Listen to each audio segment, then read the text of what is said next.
What have you eaten? के English question का meaning क्या होता है, इसके जवाब में हम क्या कह सकते हैं, देखते हैं आज का इफेक्शन के लर्निंग वीडियो ट्यूटोरियल में।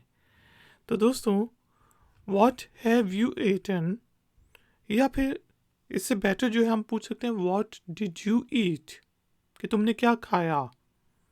व्हाट हैव यू ईटन का मीनिंग है आप क्या खा चुके हैं। आमतौर पे हम व्हाट हैव यू ईटन पूछ सकते हैं जब हमने पूछा हो कि तुम क्या खा चुके हो।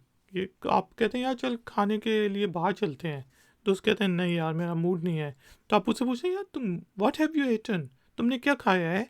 तो वो आगे से जवाब देगा आई हैवंट ईटन एनीथिंग, कि मैंने कुछ भी नहीं खाया है।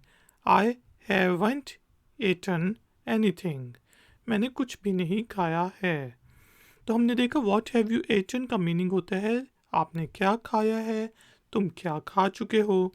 जवाब हो सकता है आई हैवंट ईटन एनीथिंग, या आई हैव ईटन बर्गर, मैं बर्गर खा चुका हूँ। आई हैड चाइनीज़ फूड, मैंने चाइनीज़ फूड खाया, एक्सेट्रा। इसी तरह की और वीडियो सीखने के लिए आई फैक्शन के चैनल को सब्सक्राइब करें। वीडियो पसंद आई है तो लाइक का बटन जरूर प्रेस करें, वीडियो को शेयर करें, और अगर चैनल पे नए हैं तो चैनल की सपोर्ट के लिए और नई नई नोटिफिकेशंस के लिए चैनल को सब्सक्राइब कर लें। मिलते हैं नेक्स्ट वीडियो ट्यूटोरियल में। Until then take care, keep learning, keep enjoying, good day.